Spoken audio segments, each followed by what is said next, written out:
All right. So today we are talking about Brightspace, and rather than ways that you can just share content, ways that you can have students submit work and engage with each other and all that fun stuff.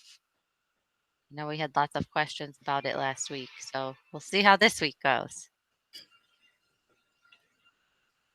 Nope, wrong window. Sorry guys, I closed out like half of my windows before we started to make it easier. But all right. So does anybody have a preference for where we start? Discussions, quizzes? Yes, no, maybe so. No? All right. I think I'm actually going to start with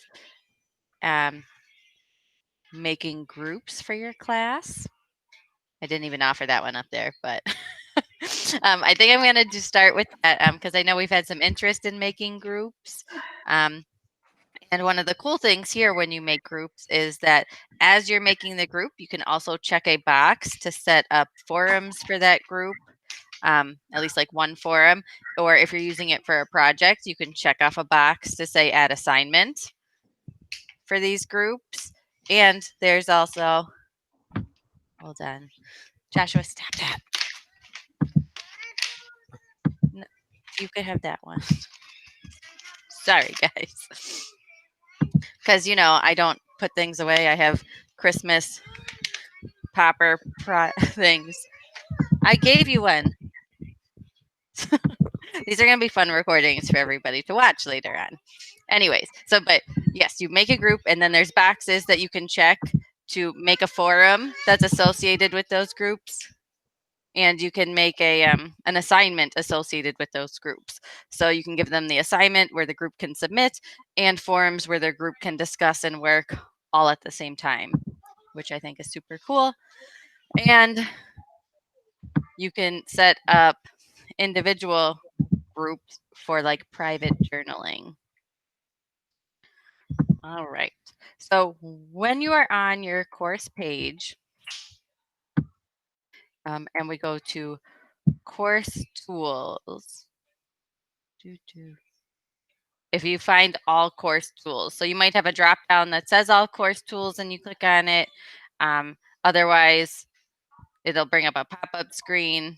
There's different nav bars. I'm still figuring them out, and we will have a set one for everyone to start with when we actually have ours set up. But if you find the all course tools button, you'll have a learner management area and we can select groups.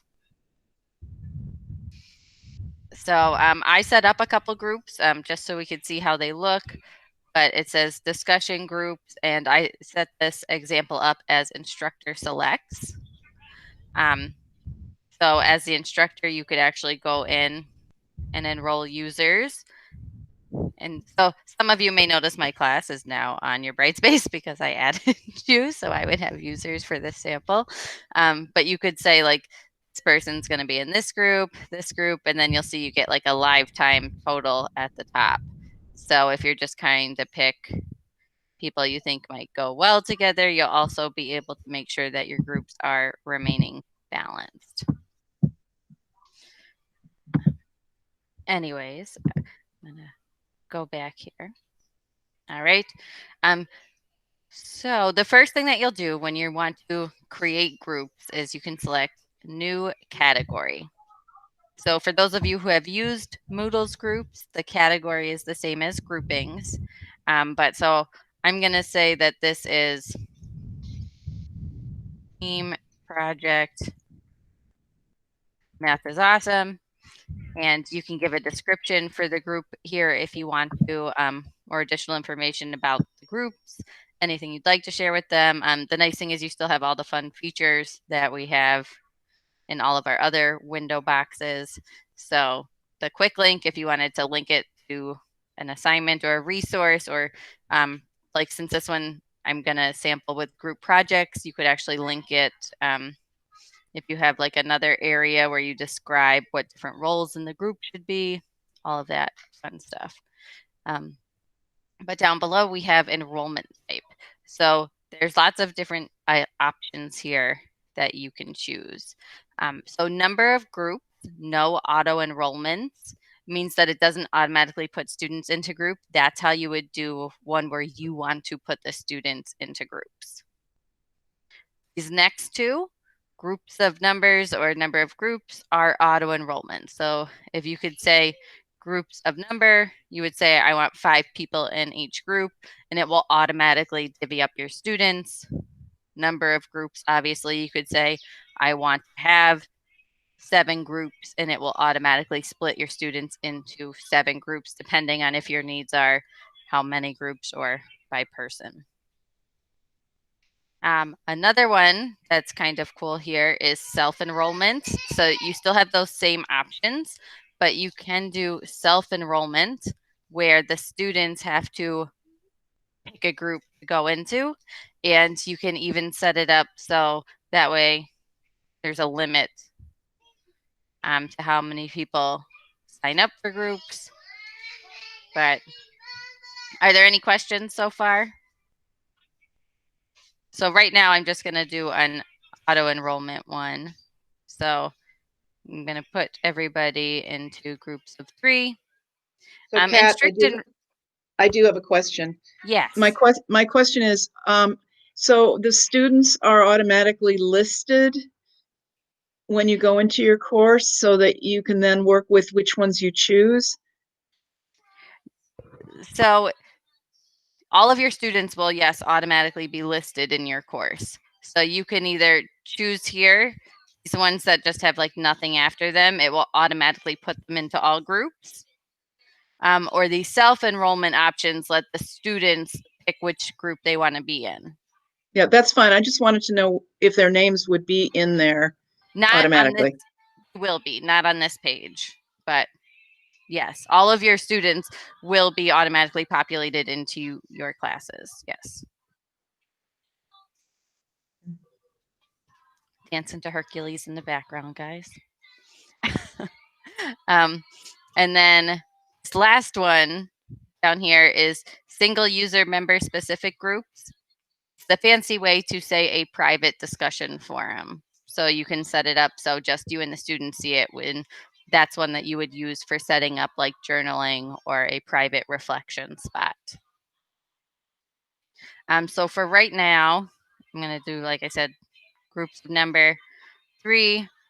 You can restrict enrollments too. So if you already had other student items picked or other groups, you could like cohort your students into like pros and cons if you were doing like a debate. And then you could even make additional groups out of the pro people and additional groups out of the con people. I realize that might be too much for now, but thinking ahead, that is a possibility. So I'm going to leave it as no restrictions, which means everybody in the class will get put into a group. And then the group prefix is just, you can put team and it will add a number 1, 2, 3, 4, whichever, how many groups we need afterwards. And you could type anything that you want. So math is fun, team, and then it will add the numbers afterwards. So then down here we have the advanced properties. This one's a good one, auto enroll new users. That's when if you made your groups like now in Moodle and a student added later on, you would have to go and manually add them to a group. So if you're planning on making groups early, I would definitely check auto enroll new users. And then this button is up to you, make category and group descriptions visible to group members. So this piece up here, the category name, and if you gave any guidance, you would definitely want to check those so the students could see it. All right.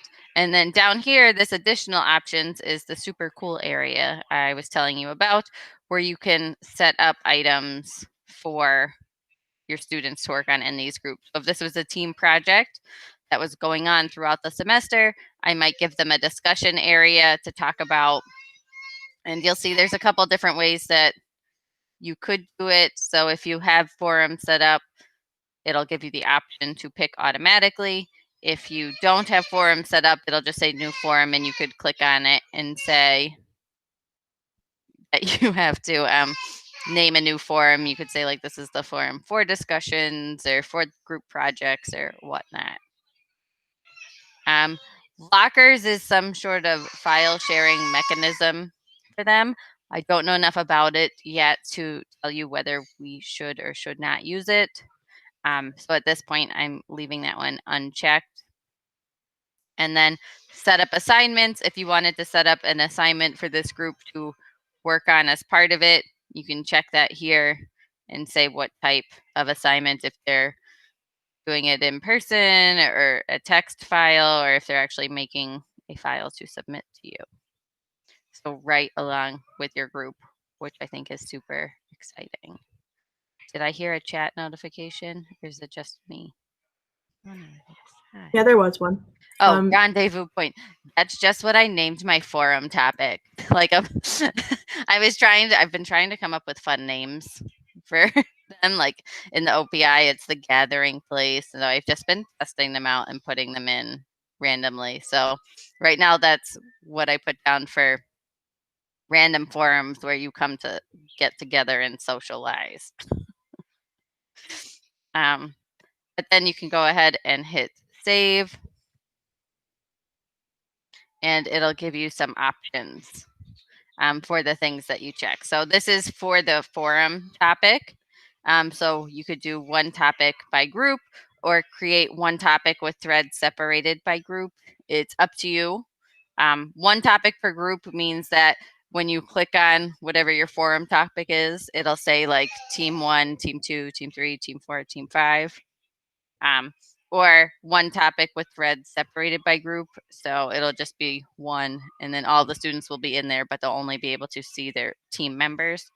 Personally, I'm a fan of that one because the long list bothers me, but it works, whatever works for you. And then you can give them guidance, like use this to talk to your group. Whatever you want the forum directions to be, if you have like expectations to them, like, interact with your group at least 2 times per week. Whatever you want to tell them here, you can. And then we're going to go ahead and hit create and next. And then it'll take you to the assignment piece. And you can say like, all right, so this is your math is fun assignment. Submit a PowerPoint. You can do the audio or video recordings to guide them through them. If you want to have a file that you attach to it, you can, or a copy of a rubric. You can. You'll see it's automatically selected group assignment and group category. It's a file submission. Then you can go ahead and set up any specific items that you like. You can give them a score, and we'll talk more about this later when we get into assignment directly, but you would go through and choose all of your settings and hit create, and then it's done. And it takes you back to the main group page that you were on. So we checked the boxes and hit save. So then it created our discussion area. We chose our settings. Then it created our assignment area. We chose our settings. And now it takes us back to hit save on the groups overall. So now we'll see the groups here. Math is fun. You can see how many members are in each group, and it gives you a link right to their discussion area.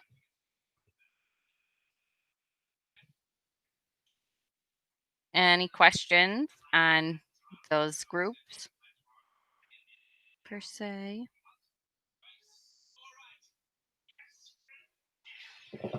Kat, this is Deb Hoken. Hi. Hi, good morning.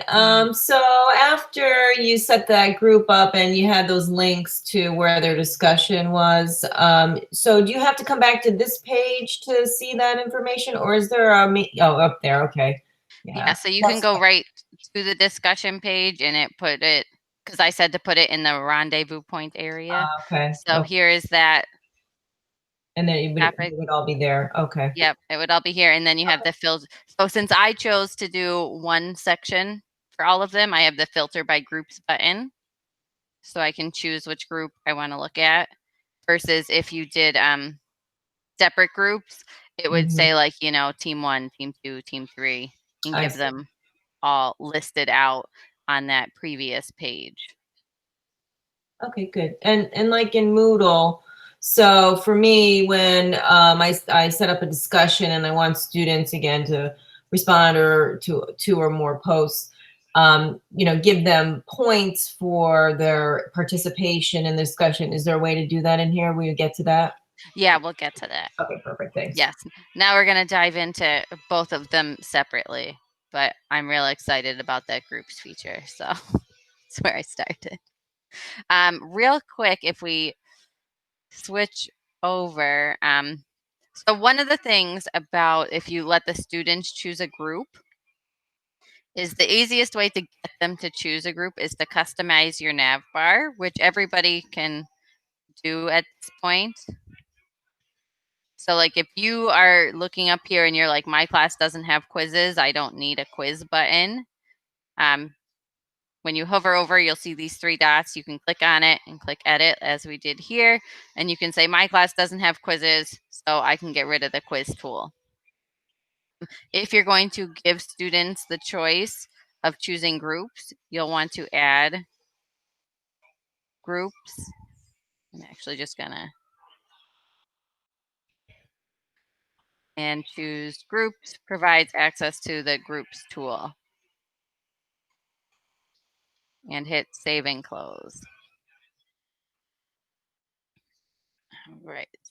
And then I'm actually going to ask Riley if she will share her screen and log in because I have her set up as a student so she could show you what the group selection looks like for your Okey-dokey. students.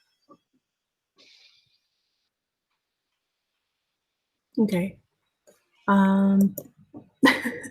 Think I'm showing it now, right? Yes. Okay, so I'm already signed in as my student account.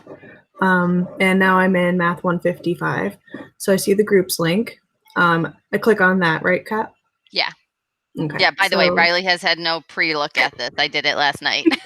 I'm learning. So I click on groups and all You're the gonna groups so that shows you your groups down there, Mhm. and you'll click on view available groups. Okay. Oh, okay. Gotcha. So then I just pick whatever one I want. And now both Team 2 and Math is Fun Team 4 are there. So those are my groups that I'm in. Yep. I guess And you it's can like also email your other yeah, students. they have that. That's what I was just gonna say. They have that handy email button so students can look at their group and just email everybody in their group all at once. I've got a power team here. Definitely. But yeah, so it's pretty cool. I could leave it and change my group as long as there's room.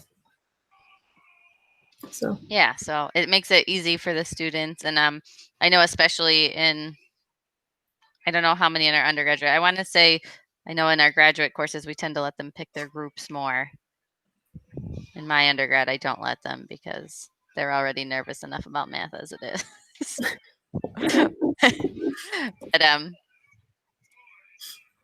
But yeah, so it's easy to do that. Are there any questions on the groups? Bill commented in the chat, and Riley answered, and I didn't see Riley, so I also answered. But yes, when they're submitting, it is the submission for a group, as long as you have that group submission turned on. Right. all right. Do you So want me to stop? I stole it back. Oh, okay, good. I'll stop entirely. Yes. All right. So now in your courses, all right.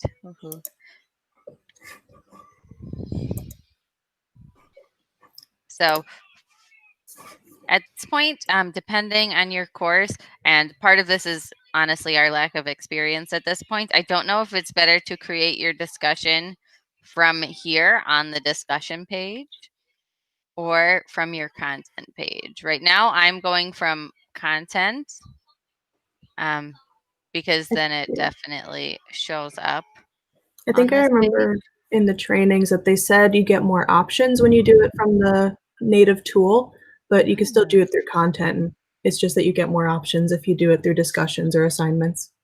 Thanks, Riley. Yep. So here, we'll do one from here. So you'll see we have two options in Brightspace. We have forums and topics. All right. So forums are these big, bold areas. So mine are rendezvous points and weekly discussions. For you, you might only need one forum. You might just say like, I'm going to have a forum that is, class discussions. And then you can add all of the details about a description.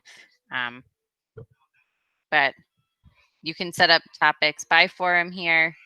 You can say users must start a thread before they can reply to another. Whatever options work for you. But you'll see now I have a big new bold area down here. And like I said, you may only need one. Like if you're not sure how to split them up or what you would need two for, you just make one forum and then you'll just add everything else as topics below that. One way that you might separate them out would be to kind of do like your general and social ones all in one forum. And then, so I'm setting up a separate forum for my weekly discussion. So here's all of like my other nonsense ones. Like I'm going to do their introduction here, their social area here. And if we do a group project, I will put it in here mostly because I'm only going to have one group project. But then all of their weekly discussions will be listed here all together. So that's up to you. You have to set up at least one forum. And then in Brightspace, each of the items underneath of it is a topic. Oh, I zoomed in a lot there. So the same thing, you can do new topic. All right, you can choose which forum you want to put it in. So I'm going to put this one in weekly discussions.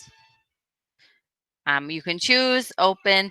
You can also add groups later. So like if you made groups at the beginning and decide that you don't, that now they need a discussion or you're going to use discussion groups to make them small, you can do that at this point, whichever one you want. You do have to have the groups made first though. So if you're, like I said, everyone is open topic. And if you already have groups made, you can select that and then choose which group you want to use.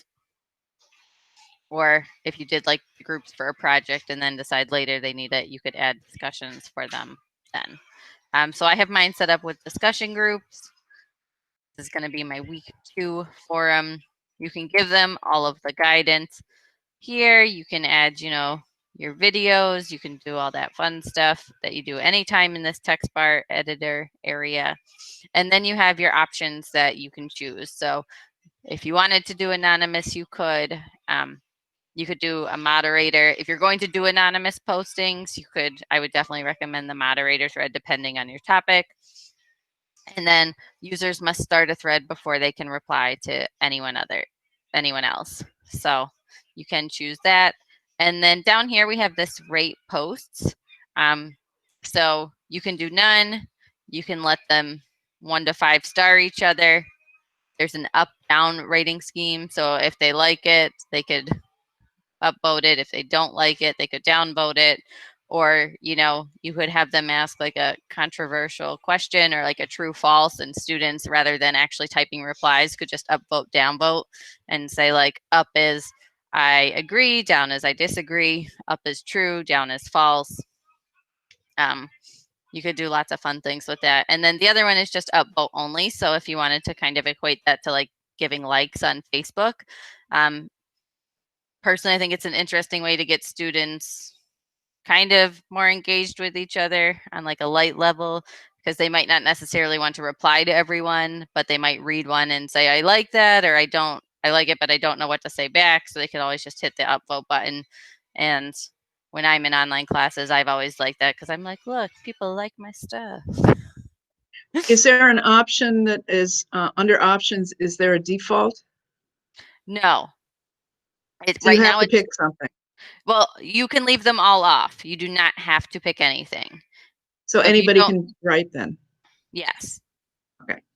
Yeah, if you don't check anything special, any student can post on anything at any time. That's what I want to know. Yes.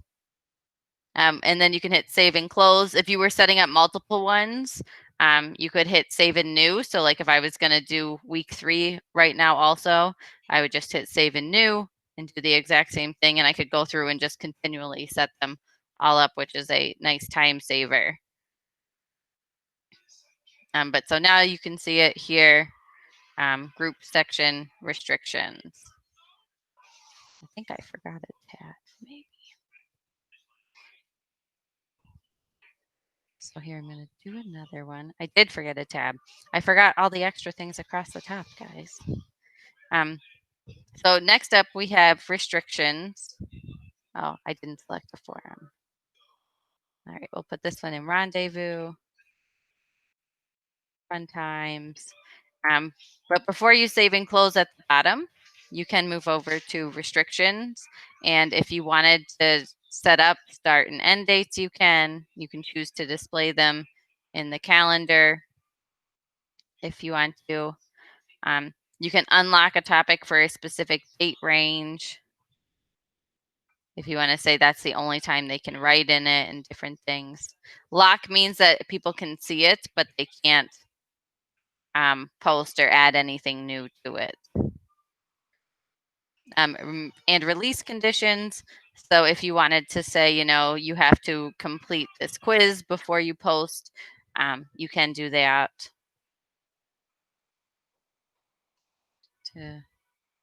And here's the group item for the forum. So if you wanted to restrict groups, not split them into groups. So if you wanted to say only group 1 and 3 need to answer this forum, they can.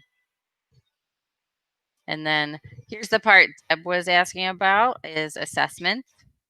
So you do have to choose a grade item. Most of us at this point are going to have new grade items. So I would say like week 2 discussion.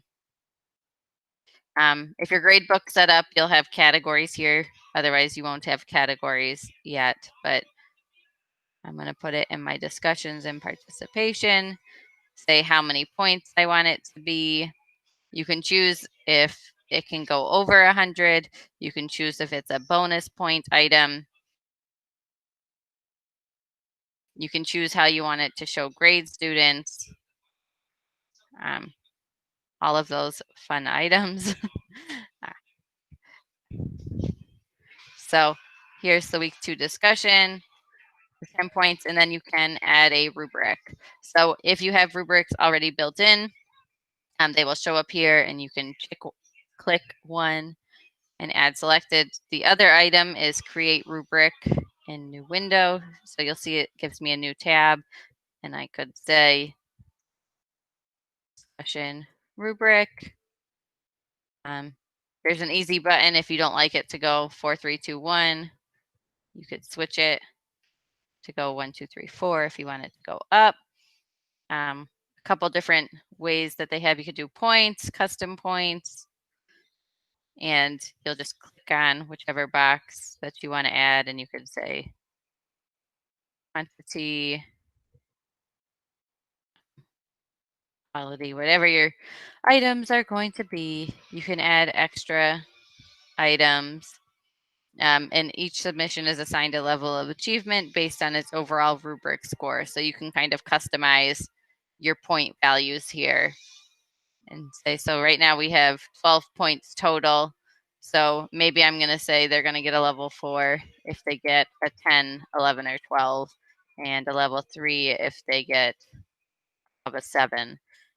So you can kind of change all of those items. And you could even add more levels if you want. So even though your rubric might only have 4 levels, maybe if somebody gets a bonus, or I could set this up to say if they get a 12, which is the max one, like they get a special level 5 because it was perfect. So you can customize it in lots of ways. And then there is options. If you click this little arrow, rubric is visible to students, hidden from students until feedback is published, hide scores, allow new associations and competencies in e-portfolios. We don't have those set up yet. I would leave them checked just for now because I think that'll be easier than unchecking them or going in and having to check them later. But and like I said, the nice thing is after you have it set up, it will be in your course. So that way when you go to somewhere to add a rubric, if you're doing online discussions and you're using the same kind of general rubric each week, you can always add it easily. Another item would be that maybe you make a rubric for posts. So you can do allow assessment of individual posts, and you can either average their scores. So like you'll rate each post individually and say like, do they get 3 points, 3 points, 3 points, and you could average it. You could do the sum of post scores. That's generally what I've been doing in Moodle is I say like their initial is worth 4, each response is worth 3, and I could do it that way to see about getting to my total 10 points that I usually go with. So you could look into that if you want, but we do have this nice new rubric option, which I think a lot of people will use. And you'll know that you have set it up as a rubric. You'll notice you get some of these initial comments. So this one has an assessment with it, meaning there's a grade to it, and they have to post first. So there's that. One of them has this one. So we posted here, you'll see it says includes assessment. So later when you want to grade it, you can go to assess topic. So you'll click the little drop down arrow next to it.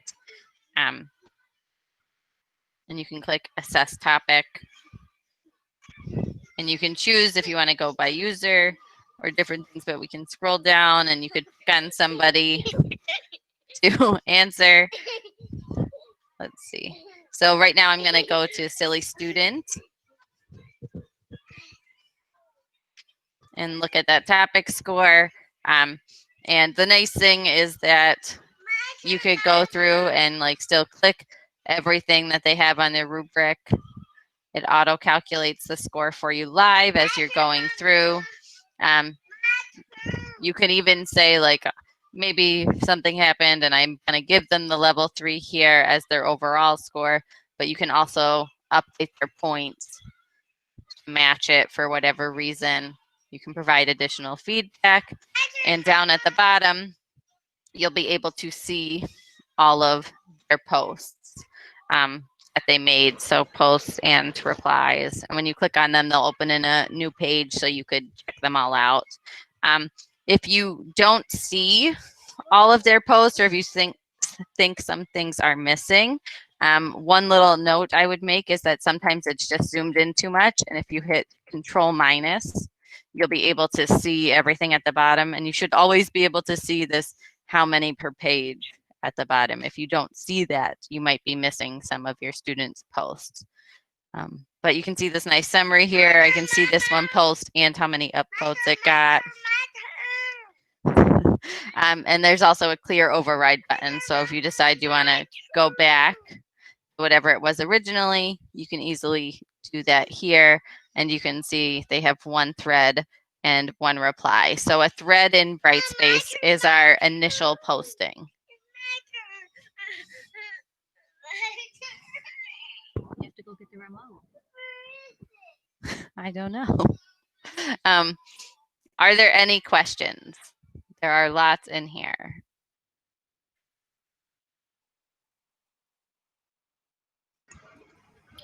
Ken, I have a question. It's Deb Hoken again. Hi.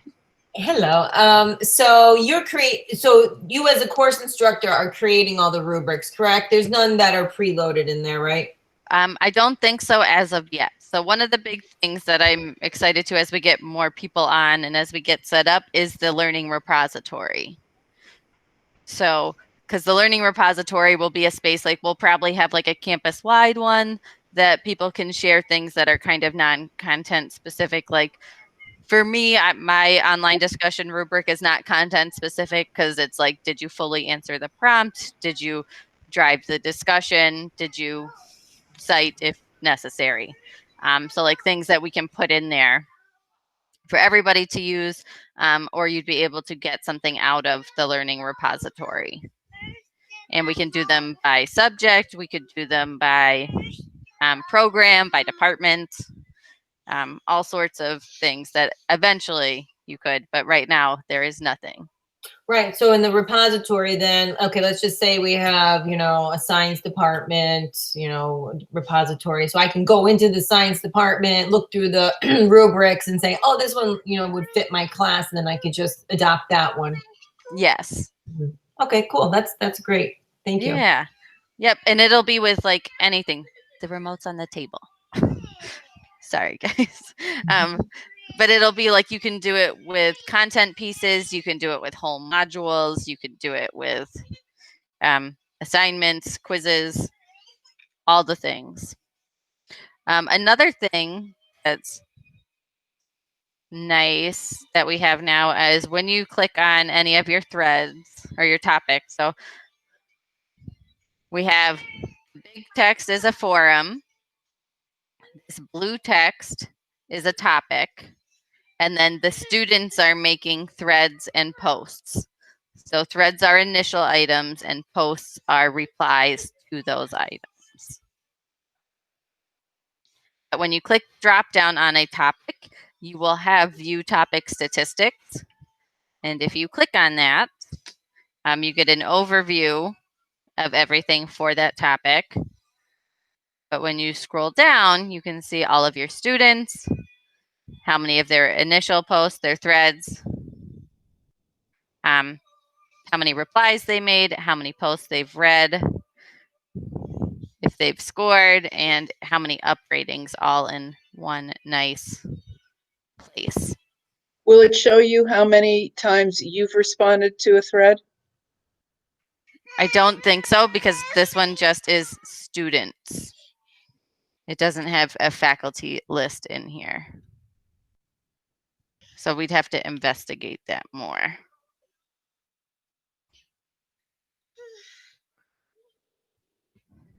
But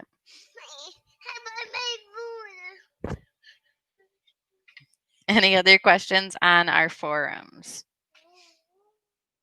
So part of our difference here will be the language difference from what we're used to in Moodle. Because we have forums and topics, threads and replies.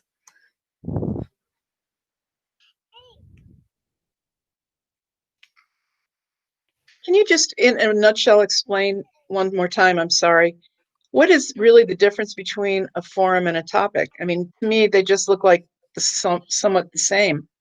So for us, so in Brightspace, a forum is how topics are grouped together, how discussion areas are grouped together. So if you want to group together all of your academic discussions compared to like a social discussion or like including the introductions or a general questions forum or those type of items. For here, the forum is how everything is grouped. You can kind of think of the forum in Brightspace as a label. So like I said, you don't have to do them. You can kind of skip the forum and go straight to just using topics. Okay. Topics would be what I equate to what we have in Moodle. Okay, thank you. Yep. It's on the table. You have to go get it. Sorry, we're extra needy today. All right. Anything else on forums?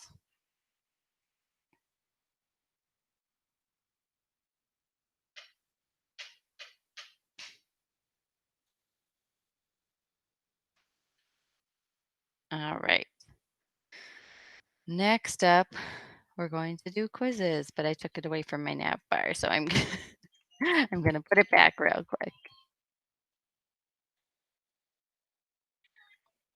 Also, real quick while we're in here, just because you're here, there's this thing that says advisor tool. I don't know how it works yet, but I'm hoping to figure it out, because then it says it's for advisors to access students they work with.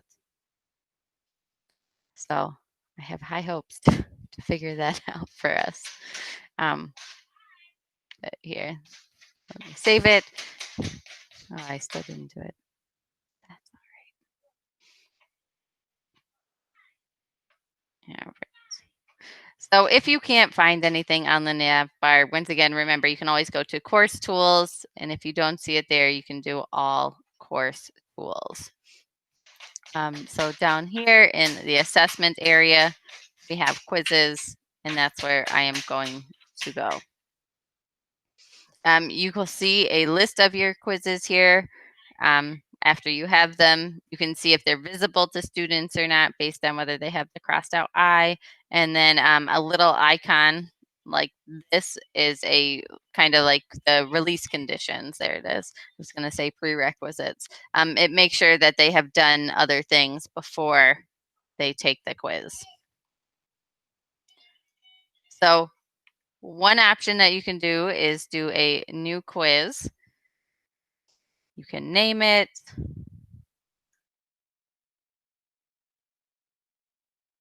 You can add a category if you want. So that's different categories of quizzes. At this point, I don't have any, so I guess we could add one. We could add a category. Add a session example. And then down here, you'll see we have quiz questions. This quiz is empty. So you can add or edit questions. We have two options that will come up. The first is add, meaning that you will type your questions here and build them. So you can add a new question, you can add a new section, or you can add a question pool. So if you wanted to like make 10 questions and give students 5, you can do all of those. The other option is import. So if you have a test bank file, you can do that. If you have file or quiz questions already made, you can browse your question library. And then once again, once we have that learning repository set up, and if you're sharing them across a department, like there's lots of English 160s or lots of like intro to chem type courses, you could import from the learning repository. So right now, I'm going to go ahead and add a new question, and then all of the different question types will come up. So you can choose which type of question that you want.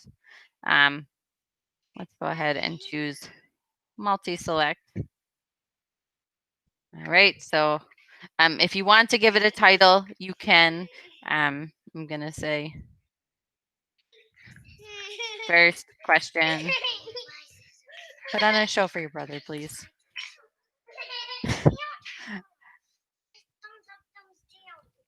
And then you'll enter your question here in the question text. So what is your favorite color? You'll see that you could also add video or images. You can insert an image off your computer. Eventually, like I said, maybe I'll get the lockers figured out. And then there's options here, like, so you can choose enumeration. How do you want your answers to display? A, B, C, D, all those different things, vertical or horizontal. And then one of the fun things that I like for a couple of them, so like for the multi-select, is that you can choose the grading. They have to get them all right, or they get 0 points. You could do right minus wrong, or you could just count the correct answers. And then if you want, you can check randomize options. So I'm just going to do correct answers. And then it gives you a couple options. So the value, you could type pink, and then you could check if that's a correct answer or not. And you can provide the specific feedback for them for the options that they choose. So blue, no, green. And of course, you don't have to type individual feedback on each item, but you can if you want. You can also type a question hint. Whether or not you turn the hints on is up to you in the other settings, but you can set up a hint for the question. There are 2, and then you can provide overall question feedback. So I'm going to go ahead and hit save, and then I'll see first question come up. If I click on it, you'll also see I have a preview button. So it'll show me a preview of what the question will look like for the students. Here it is when it's graded, what it would look like, what your overall feedback is, and what the hint was. So, and it'll do that for every question type. I feel like these questions, if you've ever tried to add questions in Moodle, there's lots of boxes and a big long line, and it makes it kind of difficult. So here, it's a little, the layout's nicer that you can actually kind of see which goes with what. So you could say the value of your matches and add the matches down here compared to all of our lines. Somewhere, my science people, I don't know if you have found this yet. If you hit the little dots button, it gives these extra buttons down here. Everybody might be interested in a table, but we also have graphical equations, chemistry equations. So you can click on it and it gives you all your fun symbols that you could then put into your questions. Any questions so far?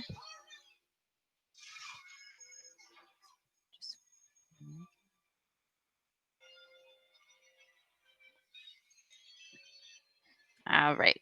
So eventually, after you've added everything, you can do some, setup items.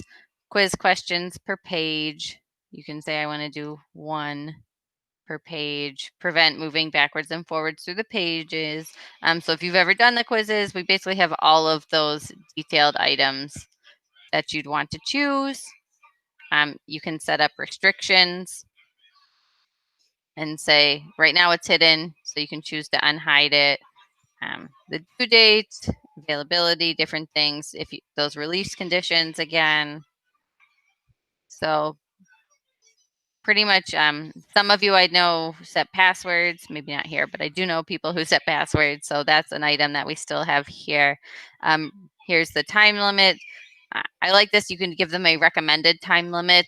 So if you're earlier in the course, you might give them a recommended one so they can still finish if they're not doing super awesome, but you can also enforce the time limit and say if they don't finish, they can.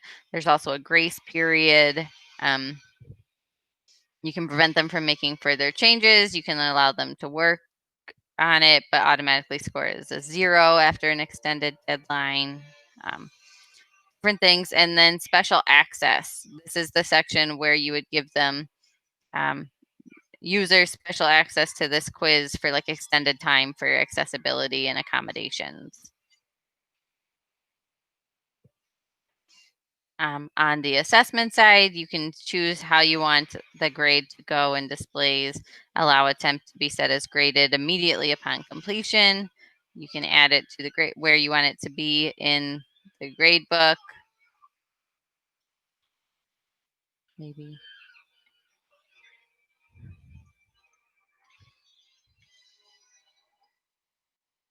Allow automatic export to grade. So as soon as they take it, it'll go to the grade book.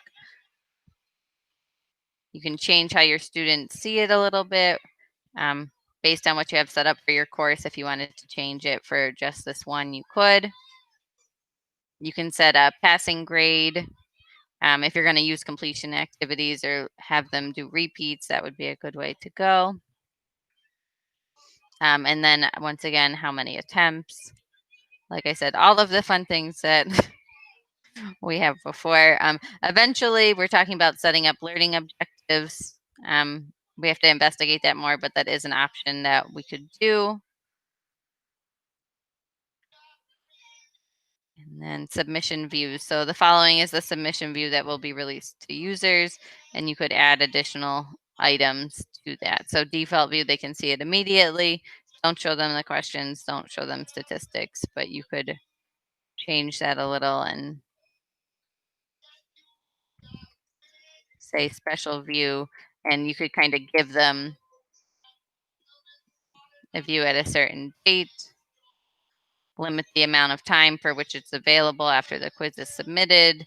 So I know a lot of times we've talked about reviews and different things, so all of these items might be helpful in doing that. I feel like I'm talking real fast now, guys. Did anybody do the Beacon format quizzes for the spring?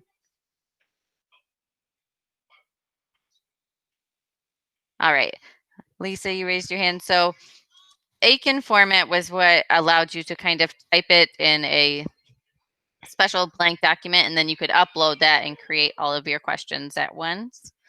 And we do have something similar for Brightspace, but it is done in Excel.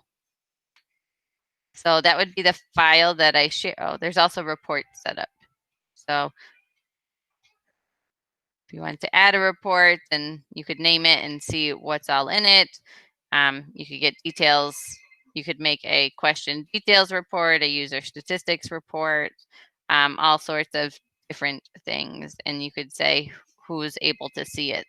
So some of these, if you wanted to give like a question details, so the students could maybe see the standard deviation of the questions and the difficulty for each question afterwards, you could set that up and actually release it so your students could see that. Or you can set them up so that way you can see them. But all right. So if we go back to our quiz, so preview, fun times. All right. So if we're back in our quiz here, all right, the questions per page, we have add, edit questions.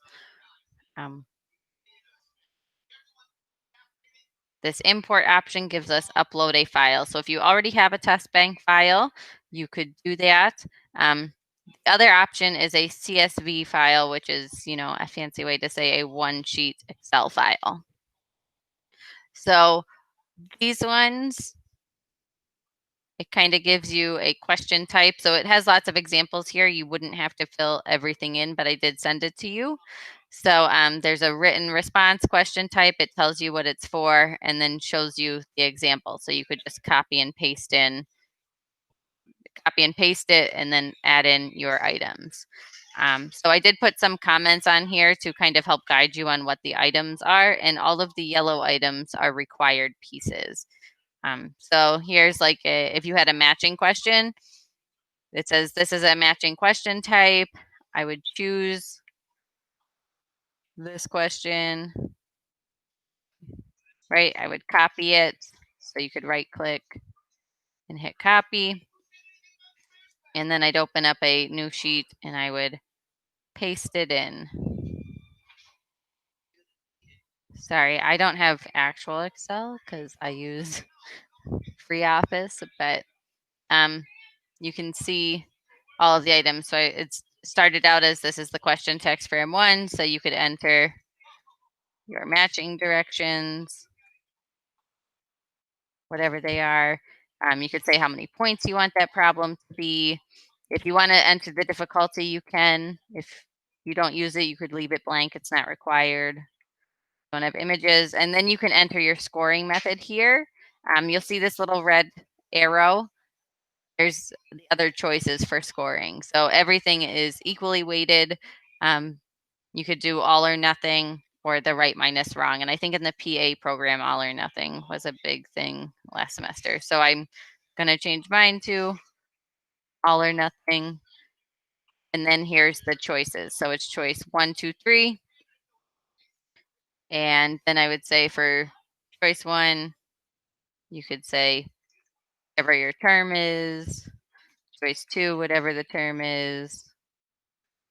3, whatever the term is. And then it says this matches with choice 3. So then you would provide definition for 3, whatever they happen to be, you could enter them. But so kind of the same thing as the Aiken format, but we have examples for all of the different question types instead of just multiple choice. And you'll just copy them all and put them on a new sheet like this. And then you'll do file, save as, sample question, import, whatever your file name is. When you save as a CSV, you'll always get a warning, and it'll say save only the active sheets. So when you're doing this, just make sure the sheet with your questions are up, and you would hit OK. And then we could add that file. So it'll say there's one question. You can review it and make sure it kind of came up right. This is a matching question. That's what I typed.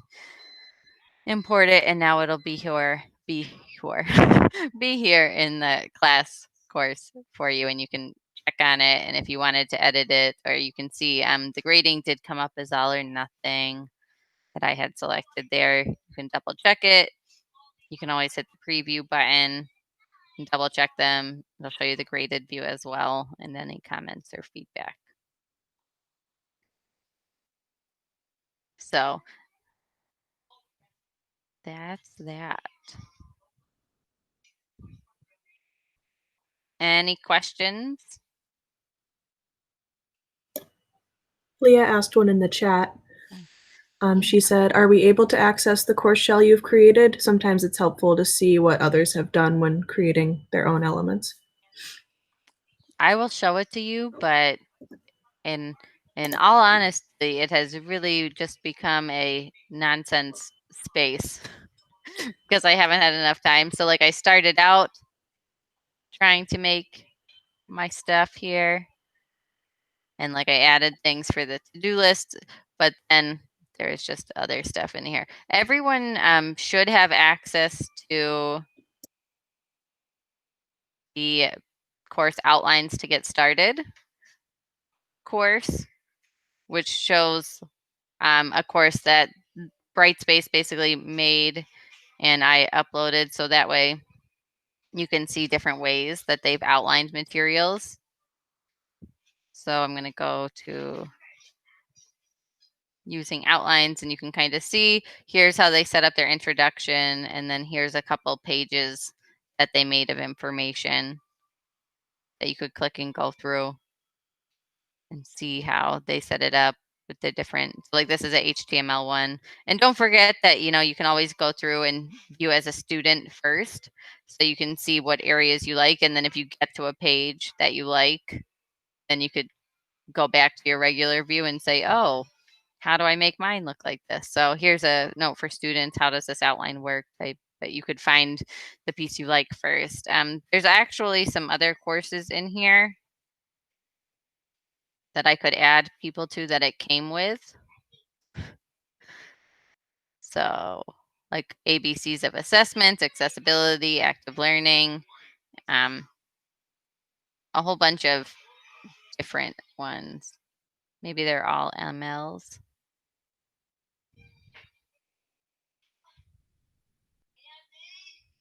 Let's see. Yeah, so there's a bunch of courses that they put in here that if you'd like me to add you to, you could say add me to any of the ML courses. So there's a technology, team collaboration, teaching online basics course, stress management, setting goals, prepare to lead, positive communication, lots of fun ones in there. All right. Any other questions?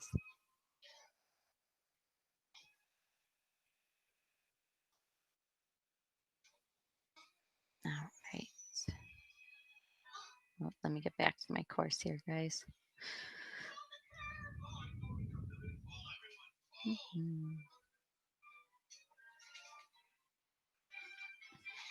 All right. I think the last one we had to discuss today was assignments. Does that sound right, Riley? Yes, it does. And how to bring stuff into content. That was the only other thing. All right.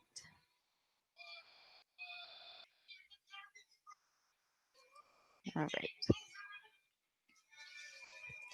So if you're on your assignments tab and you did new assignment, right? Whatever assignment you wanted your students to do, you would set it up, name, instructions. Once again, we have the record audio and record video features here. So if you wanted to give them like a live overview of it, you could. You can add attachments. It defaults to an individual assignment. If you wanted to change it to a group assignment here, you could. And then you can specify the submission type. So what kind they are. Once again, some of this eventually will be more important later, like the observed in-person one, or if you're collecting it on paper, because that'll be nice to kind of identify to the student how they're actually submitting or completing this assignment. So right now, I assume most of us are going to end up on file submission most of the time. You can choose if they can do multiple files or just one file.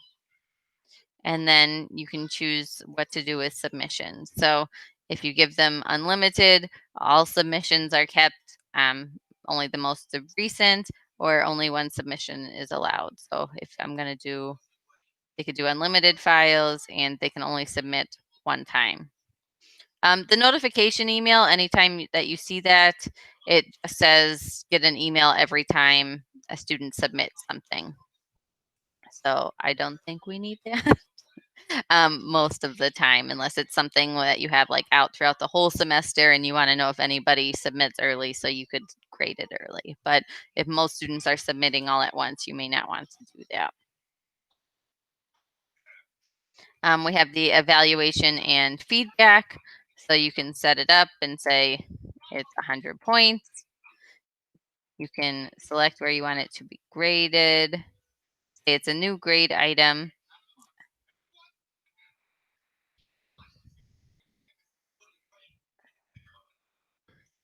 Assignment. Short name we don't need. You can say this will go in my other assignments area. It can exceed 100 points. I'm still going to leave it as letter grades. And you can choose if you want to have the start or due dates. Once again, we have that student preview. You'll notice a lot of these options are the same between them. You can choose a rubric if you want. I'm going to choose this public speaking rubric. Right. And then you have the option to do hide student names during assessment and make the annotation tools available for assessment, which defaults to on. You can always go up. Remember, we have these things across the top. So we have restrictions. They want to unhide it from users. If you want to make sure that they looked at something else first. So, you know, you can set a condition. If they had to have done a checklist before that, if you wanted them to enroll in a group discussion type thing first, or like pick a group for something else, you could make sure that they did a group enrollment. All sorts of fun things in here. The objectives, again, well, eventually we will have those set up. Right now we do not, but we do have TurnItIn here. So you can enable TurnItIn grade mark if you want to do grades with on the TurnItIn tool. Enable originality checker for this folder. If you want the students to see their scores or not. And have everybody do it or pick specific ones. So you could do all that and then save and close. And we'll see it here. Paper is fun. So we have our TurnItIn icon. So you kind of get a quick glance that you have it turned in. This has a grade item attached to it. This one is groups because we have the group activity next to it. So all those different things there. One of the nice things for me in terms of building and when I'm planning ahead is that you can add all of your assignments at once. So you can go to the assignment page, click new assignment and add it, and then add all of your next ones. And when you're on the content page, if you don't want to kind of pick and go or create it here and then move it, because as Riley said, you get some more features when you create in the native tool up here. You'll see we have existing activities. So I could choose an existing assignment and say I want the paper is fun, paper 1 to be added here, and it adds it to the bottom of the list. So like I said, personally for me, I'm going to go to like assignments and create all of my assignments. I'm going to go to discussions, create all of my discussions. I'm going to find quizzes. So for me, that'll be at this point, course tools, all course tools, quizzes. I'll create my quizzes, and then I'm going to go to the content area and just kind of use that existing activities button to pull in all of those pieces as I'm going through and adding my content. Any questions? Sorry, guys, I went over. The time got away from me today, and my son was extra distracting.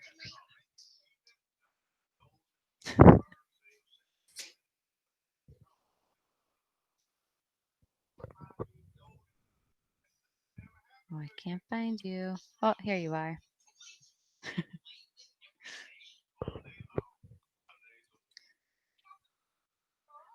All right. Anything else, guys? Any last questions?